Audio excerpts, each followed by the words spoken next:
morning, ladies and gentlemen. We'll now begin the session titled A Fireside Chat between Secretary General Ban Ki-moon and Mr. Jack Ma.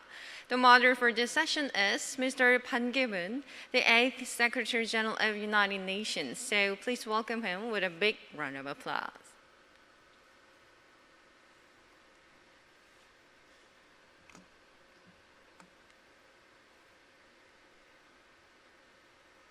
Excellencies, distinguished participants, ladies and gentlemen, it's a great honor and pleasure for me to sit with Jack Ma, chairman of the Alibaba Foundation, on this fireside chat. And welcome to 21st World Knowledge Forum. It's a great honor for me to be with you here again. Chairman Jack Ma, it's again a great pleasure to have you in this very important World Knowledge Forum. I understand that you first participated in 2002 in this very important forum. Now it is 18 years since your last participation in World Knowledge Forum. I know that you have been a great business leader, you have been a great philanthropist globally. And in that regard, your participation and our discussions on this fireside chat will be a great, I hope it will be a great contribution to many people in working together to make this world better. Now, Chairman Ma, I think throughout this year, world people are now experiencing unprecedented challenges caused by COVID-19. We have to take this very seriously as a warning of our mother nature to humankind. And it is also a call to take an urgent action to change the humanity's unsustainable way of life. If we do not heed this call, I'm afraid similar or even worse pandemics and health diseases may hit us again soon. This is why we are getting together. As you know, all the epidemiologists and scientists have been warning us that this coronavirus is happening because of degradation of ecosystem by humankind. Unfortunately, we are experiencing this kind of unprecedented challenges, I think because of the significant lack of global leadership, global solidarity among particularly major countries. It is very worrisome. It is a source of a great regret that this is still continuing with the second wave, even in my country, Korea. In that regard, Chairman Ma, what do you think we need to do to ramp up global leadership and global solidarity to fight this back and build back better our society, which has been very severely affected by COVID-19? In particular, given the gap in government-to-government cooperation, what can be done by the private sector and the non-for-profit sector, like you are representing this Alibaba Group, to make sure that we work together to fight back this coronavirus? Thank you so much, Secretary General Ban Ki-moon. It's always great to meet you and chat with you. It's my great honor to be invited, and I love this topic. I think what we're talking about today is a very difficult time of the world. I don't worry about this coronavirus a lot because I think human beings have the capability to overcome this. Because human beings in the histories, we have overseen lots and lots of disasters like that, and even worse than that. But the thing worry about me is that we are lack of leadership, especially global cooperation solidarity. If we continue to lack of the leadership, lack of the solidarity of the world may facing more challenges, more serious problems than this coronavirus. I remember during the Second World War, after the Second World War, everybody in the world, and the leaders, the politicians, tell us we need a peaceful world. We should build up a prosperity world. So everybody work hard. We have a direction. And politicians are supposed to tell us that we should unite together. We should work together. We should solve the problem in a positive way, in a constructive way. But today, unfortunately, we're facing challenges. But it's no good to complain. No matter what, the world will make progress. This generation will do better job than last generation. Our next generation will do better job than this generation. It's everybody's responsibility to work. No matter some people may not like it, but we have to work together. We have to unite together. We have to say what's the future of the world. As I said, in the past years, when we come to the 21st century, the world should be united together against the Third World War. The Third World War is the war against the poverty, the war against the disease, the war against the pollution of the environment. If the human beings have the same goals, same war that we unite to fight together, the world would be better. So I think it's an opportunity, it's a challenge, it's a chance for private sectors to continue to work, to improve our work. It's great for NGO. Today it's an opportunity for NGO to work hard, to work together. So Secretary General, under your leadership, when you were the Secretary General of the United Nations, we're working together. Today, we still have to work together. And I'm very, very confident about human beings fighting against this coronavirus. Most of countries have been doing great jobs, and different countries have different way of controlling it. But, you know, we still have to think about how to solve the world problem. Today, we are more than any time need leadership. Need leaders to tell us what things we should do together to unite the world, to understand each other, to respect each other, to solve the problems each other. This is what I think. Thank you. Thank you very much for your very excellent point. While working as a Secretary General, I have always been emphasizing the global solidarity and working together. I've been saying that there is no single country or any individual, however powerful or resourceful one may be, can do it alone.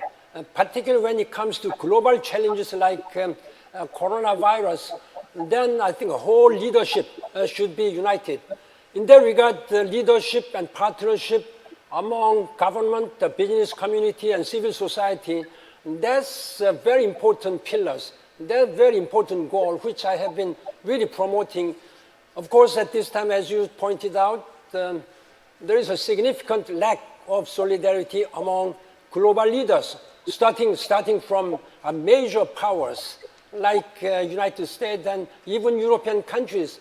They are doing for themselves without caring for people, and particularly those people living in global south. In that regard, again, COVID-19 reminds us of the urgency to cope with the global unsustainability crisis, including climate change. It's not that we don't have any tools. We have resources, tools, and visions. Two very important visions. One is the Sustainable Development Goals with the 17 SDG goals, where you are working as the UN Secretary General's advocate, and also Paris Climate Change Agreement. These are two very important guidelines and framework by which we can work together. In that regard, I am very much proud to see that you are working as one of the global business leaders to address this one. Perhaps you can share with us on how you assess the achievement or lack of the implementation level of the Sustainable Development Goals. I think you should be very close to implementing these SDGs worldwide. Which goal do you think we have been doing better, or which goal we are lacking? Yeah, thank you. I think under your leadership in United Nations, the 17 goals of the SDG really set up a very good vision for the world that we should achieve, we should implement, we should work on that. And also the Paris Environment Agreement is a great milestone, and I show great respect. As I said, this world today, in all human histories, we have the technology, we have the people, we have all the resources we need to solve problems. But look, unfortunately, we are not using them efficiently. We do not have the organizations or the culture or the vision, the leadership that put all the resources together to solve the human problems on poverty, right, on the environment, on the disease. And I think if human beings can take the great chance to see this coronavirus, to fight against it together, to unite together, that probably, I view this as a great opportunity for the world to unite, to people to understand each other, for people to respect each other and help each other. So I really like that. As the SDGs, the goals, 17 goals, I think you and the current Secretary General and the United Nations were all being put up the vision and work hard. And I'm very honored to join that force. I think some of the goals like environment protection, the climate change, we already got a great consensus, agreement from the world, from the global leaderships. You know, at least we know the problem is serious, the problem is coming, and every country should do its part, every people should do the part. And I think what I feel more interested and focused on is education. Education is crucial. And the second thing I focus on women leaderships. And the third is that we should think about how we can empower and encouraging the entrepreneurship, especially support the small, medium-sized companies around the world. Because the last century, or the century before last, in the past 200 years, we are focused on 2080. That means we focus on 20% of big companies, which leave the 80% of small companies alone. But this world, we should do the 80-20. We should focus on 80% of the developing countries, of the small business, of the young people that never been served, never been able to get enough resources. So from 2080 to 80-20, this is what I think we should think about, we should focus on. So I think a lot of things should be done and could be done. The SDG goal have another 10 years. So we have to work hard. And I think the world needs a lot of women leaders. The women's today, probably women leaderships will help this world to solve a lot of problems. Because they care people, they care future, they care the next generations. And I think the other thing is that we have to focus on education. If we do not have this kind of right education system, this thing, Secretary General, I've been working hard, I've been worried a lot, because next to 30 years, we are entering into digital world, a world that is using AI. A machine can remember faster. A machine can calculate faster. A machine will never get tired. So all the things we're teaching kids today may out of date. Our kids will not be able to find jobs in 20 years if they follow the current education systems. So the whole world needs to be very careful about this technology revolution will cause our kids losing jobs. So that means we have to change our education systems, making sure that our kids can do better than the machines. So this is all the things that I think SDG goals covered and that we should be concrete. The other thing I think SDG, the 17 goals, as I said, any organization, if you want to do better jobs, you should have government support, You should have business leaders, you should have scientists, and you should have the social entrepreneurs to communicate. And the 17 goals, probably we should, among the 17, the advocates, we probably should say Jack Ma, whoever should be focused on the 3 goals. The other 3 are responsible for another 3 goals. In this way, that we can do things better. Otherwise, it looks like every advocate is focusing on every targets, and that probably is a little bit, difficult to take the full responsibility. Well, Chairman Ma, I cannot agree more to what you have emphasized the importance of education as a means of implementing sustainable development goals and also making our global citizens as with the global visions. In fact, as you are very well aware, I was a child myself of a war during Korean War.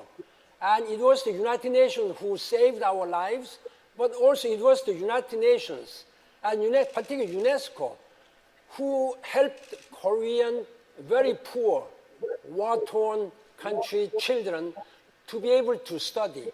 They provided textbooks and all educational materials, even during the time of a war. That is why I was able to really do something as some contribution as a Secretary General later. And then, while working as a Secretary General, the first thing United Nations has been doing for refugees, Syrian refugees and Iraqis and wherever refugees may be, we first put up tents so that they can sleep and eat.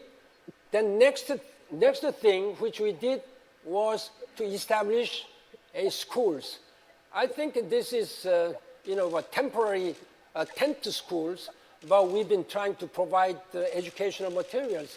I think educational is the best available means and tools which really can make this world better for all, particularly for young people. In that regard, in implementing climate change, I have been again speaking out exactly what, as you said, that we need to educate our young generation, youth from elementary school to high school. I have been working with the Korean Ministry of Education. I have been working with the Superintendent Generals of Education in Korea. Recently I met the Superintendent General of Seoul Metropolitan Educational Department, Mr. Jo Hee-yeon. And I had a very serious talk with him how we can educate our young generation. In that regard, it is quite encouraging that government of Italy is the first country which made education on climate from the elementary school to high school. All the students must take at least 33 hours annually education on climate and environment. And I'm also working with the Chinese some people, and I've been speaking to many Southeast Asian and African leaders to emphasize the importance of education. This is what we can do for our succeeding generation. Now, Chairman Ma, how best do you think we can make a future digital economy as a way to really make education and help our succeeding generation really be able to adapt to changing situation so that they can really take a leadership role? Yeah, I absolutely agree with you, and especially put the environment things, education, into the education systems, into every schools. As we say, if we want to make the world of peace, we should let every kid in the school know how valuable peace is, how we can protect the peace. There is a peace among countries, peace between people, peace between government, or peace between different cultural religion. But today, we should put the peace between human and environment.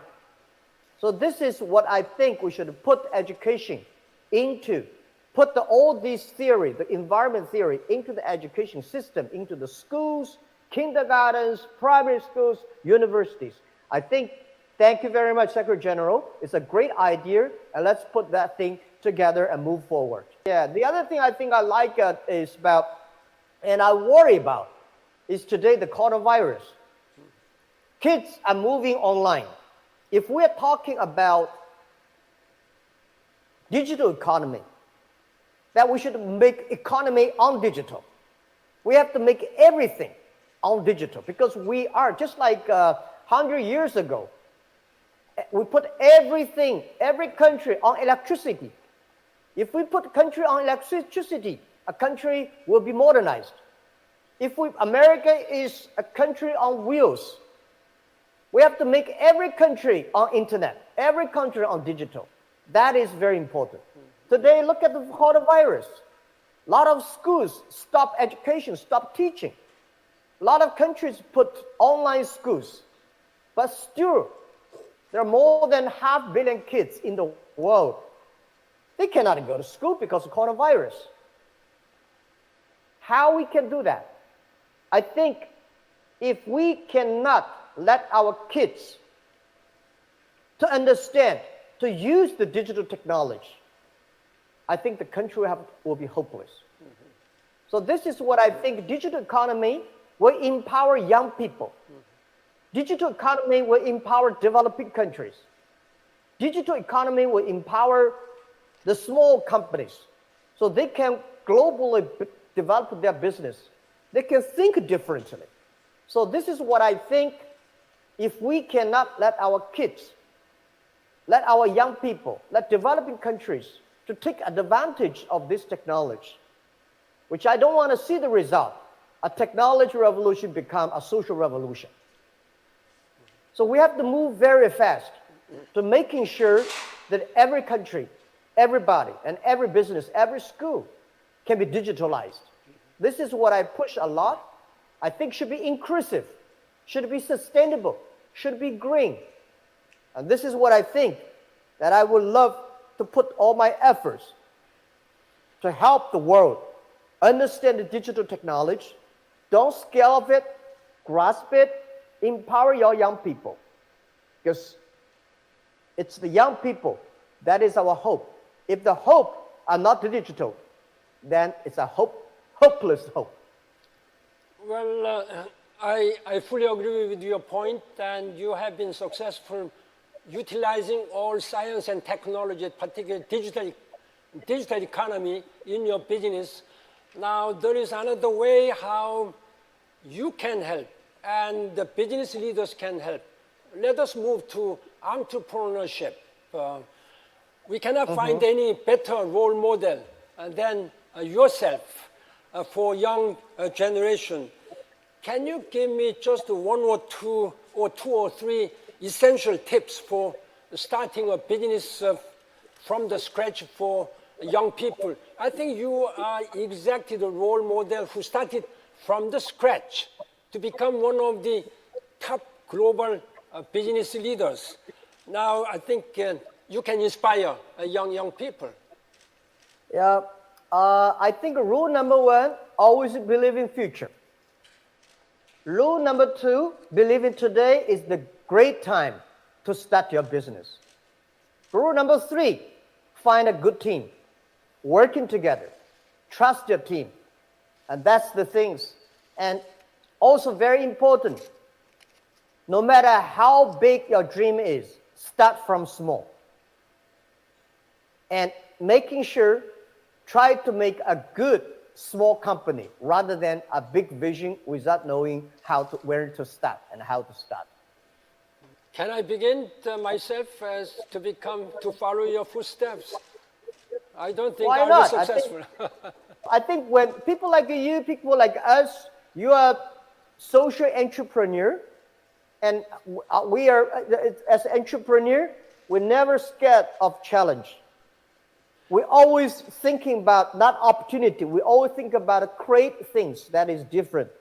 create things that is helpful to the other people. As entrepreneur, we always believe the other people smarter than we are. We always believe we'll be lucky. And we always believe a lot of problems are waiting for us. While working together with you, I myself have witnessed and tried to learn all these good management skills. Of course, securing and training talents are very important to all the organizations. But when it comes to entrepreneurship, I think the philosophical leadership, philosophical vision, and business mindset of the business leader will really affect a lot. In that regard, I was very much impressed, inspired when I was with you, sitting among with so many young business leaders. I saw myself your extraordinary efforts to stay close to your people and also create a bondage of friendship and trust among your people. And sometimes you have shown your magical skills. You are an excellent magician, How do you use all these things to make people work for you, with you, together? Yeah, I think I'm always thankful. There are so many opportunities in the world. My people, they believe in me. They believe in the dreams, which most people think is crazy. They believed in me. They joined me. They work day and hard together. I'm very appreciative and I'm thankful. When you really thank people from your heart, people can feel the goodness from your heart. So building up a trust, building up a transparency, and believing they are smart. And also inspire myself, inspire them. So this is all the things about the magic. I start to learn because I think there's people say, this is a magic. Every magic, there's hard work behind it. There's a planning behind it. So I tell my people, don't think this is magic, it just come one night. There are a lot of practice behind.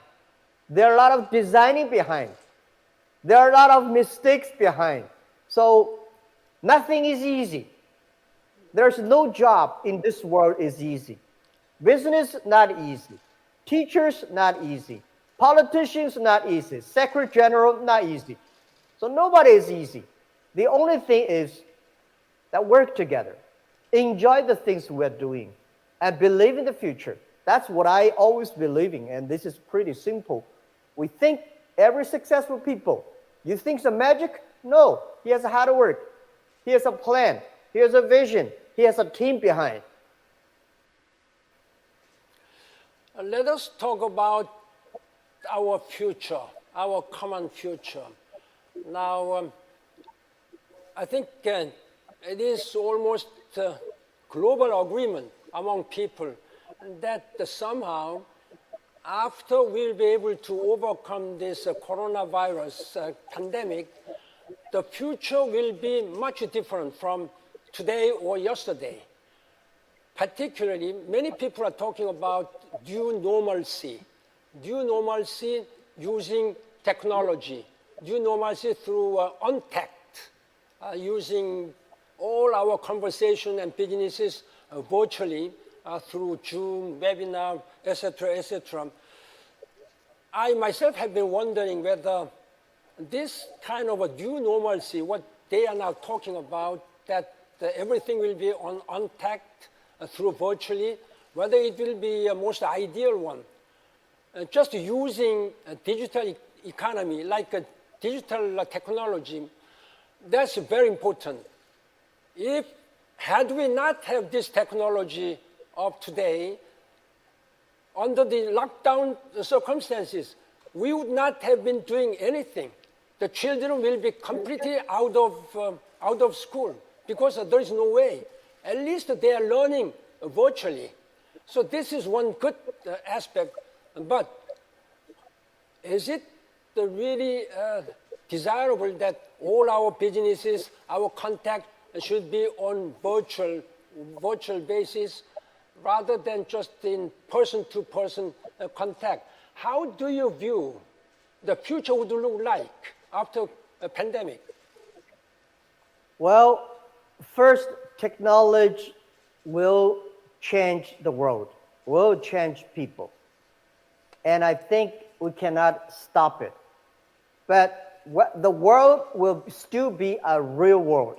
It will never be a virtual world. The world will have a new virtual world, but the world is going to combine, is a combination of the real world and virtual world. The virtual world is people can communicate better, can communicate faster, can work transparent, can work more efficient. That's what I believe. But people still were traveling around. People have more time to travel around. So for like this, a normal fireside chat, you and I have to either sit in Korea or sit in Hangzhou or Beijing together. But today we can do it. I spend most of my time traveling. I enjoy the culture, enjoying the people relationship. So virtual world is great, but we still need the real world.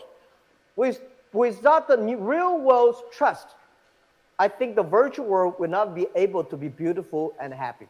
So I think after the coronavirus, the world will be more efficient in some ways. Technology will make us more efficient.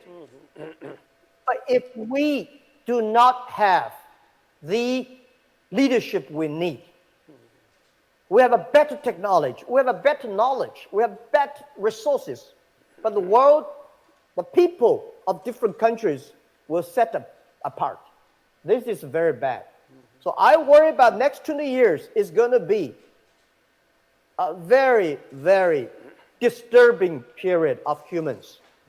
The challenge of technology, the challenge of new leadership. I would not say we are lack of leadership, probably. We should say we're lack of new leaderships that we need to enter the new world, the world after coronavirus, the world into digital world, the world the people have to know how to work together from different countries, different areas, different cultural religions. This is the new leadership we need. And I think it takes time. So next 20 years, something, turbulence, problems will come. But this is a problem we have to go through it. And we will go through it. And I think we all have to get ready just like a plane go into the cloud. There's a bumping period. We are coming to the bumping period. And we have to get ready for that. What the result will be, I don't know. But if you have confidence, if you continue to learn, if you have a good and big heart, we'll be able to go over it. Okay, that's a very good point. In any way, in the future after coronavirus is over, we may have to very reasonably and wisely mix this virtual contact as well as a people-to-people contact. Our society cannot be run just by this technology-driven contact. We need to have a person-to-person so that we can feel the passion as well as compassion of the people. And that is the way. Yeah, we need a shake hands. We need a hug. We need to drink together. That's what the world, that's the human life. Otherwise, we can never hug and touch. Now, I think you are a man of compassion and empathy. When 4 years ago, I believe, as far as my memory serves me correct, in 2016, you hosted a very important first Philanthropy conference in Hangzhou, in your hometown, and I myself participated there. Now, you are now doing exactly the same things for develop the country people through philanthropy, through Alibaba Philanthropy Foundation. Please share your vision for philanthropy and give us an update on your effort now. If I may take this opportunity, whole Korean people were very much grateful. You donated 1 million masks at the initial time when everybody was running for this mask. When you telephoned me expressing your desire, your wish to donate 1 million masks, I immediately contacted Korean National Red Cross. And this 1 million masks were distributed to those needy people at the time. And many Korean people really appreciated this philanthropic gesture. Again, thank you very much for taking this opportunity. Now back to you. Thank you. Thank you so much. And thank you, General Secretary, when I give you the phone call. You helped me to connect the Red Cross. And we had a great partnership, great working together. And I, together with my colleagues in Jack Ma Foundation, we are very, very honored to be able to giving some help.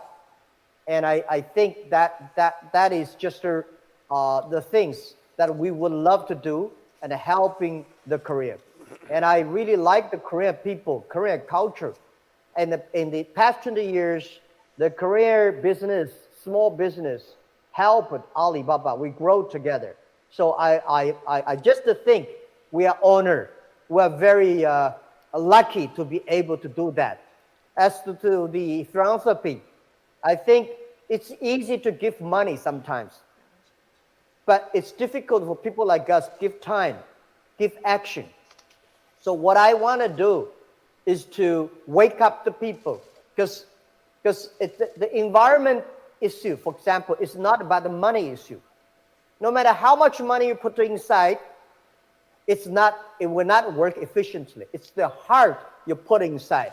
You believing the climate change is improper. You put action inside. When everybody in the world believing this is a problem, when everybody in the world start to take actions, then things will be changed. So my philanthropy is not about only giving money. It's about encouraging to giving time and take action. The other thing I want to say is not only about a heart, say, I want help. You have to train the capability of doing things, of getting things done, and get things done efficiently. So I'm learning. I've been working as a business entrepreneur for more than 25 years.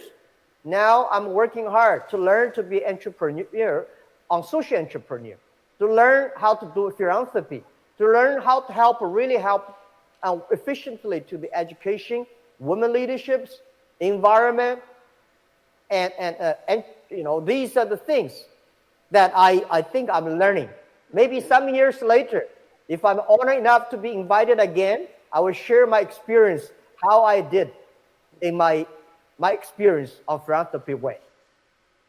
Okay, thank you very much, Chairman Mao. Again, now continuing this agenda, I'd like to again introduce to our viewers and listeners, participants, about my own experience of witnessing your leadership in philanthropy as well as empowering young people.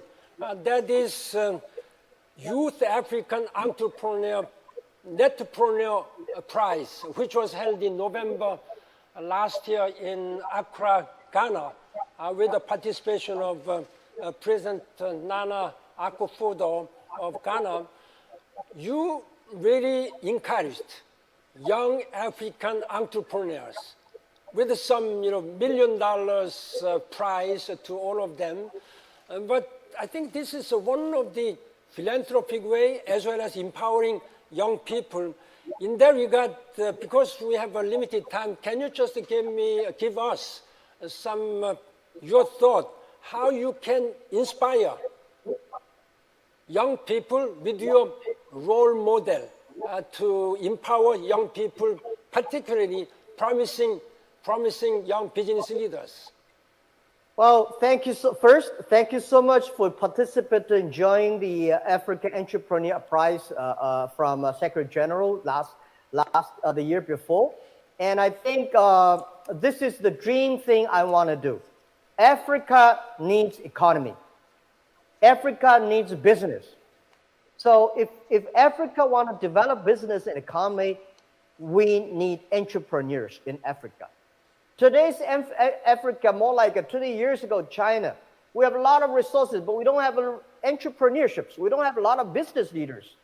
And China in the past 30, 20 years would grow because of the private sectors, because of the entrepreneurships that we develop. So today, I think the very important for Africa is to have more young leaders, young people to become entrepreneurs. I find a lot of African people, they are great entrepreneurs, but they are lack of chance to be trained, to be discovered.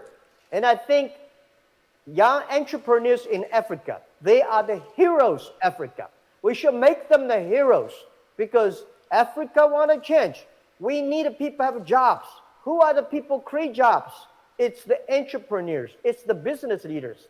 So we started this the Africa Entrepreneur Competition.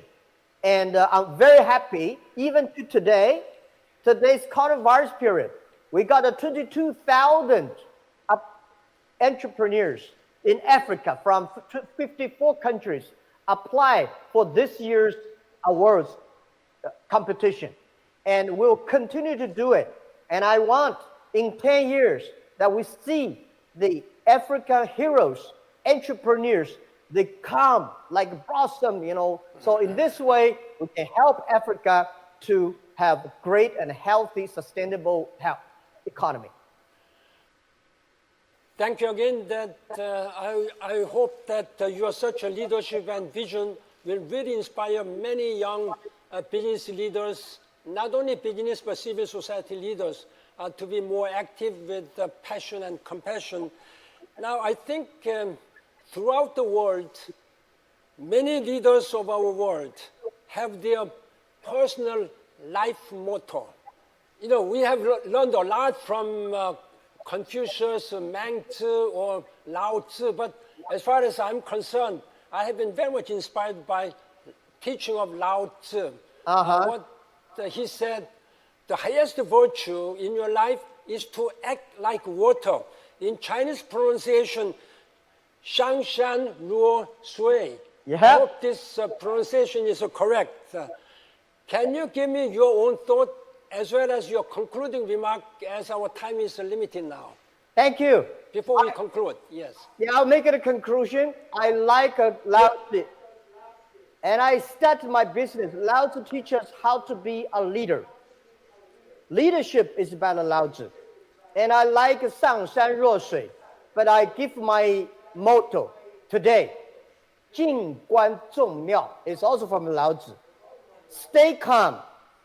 Enjoy all the possibilities, something like that. I hope to learn more. Yeah. And I will send you the Chinese version. Well, thank you very much, Chairman Ma, for all your taking time, your very inspiring thoughts for the future, our common future, as well as inspiring young people.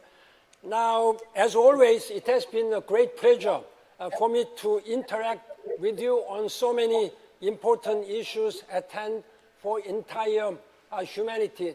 As far as I'm concerned, even though I'm no longer Secretary General now, but I have been doing and I will continue to do all my efforts using my experiences, my own thoughts, working together with the government, political, business, and civil society leaders to make this world better for all. If we work together, I'm sure that we can make this our future much, much better for all the people. And let us work together for that purpose. And thank you very much. 감사합니다. 谢谢. 谢谢. Thank you so much. You're my role model. Stay healthy and happy. Okay, see you again. See you again. Thank you. Bye-bye.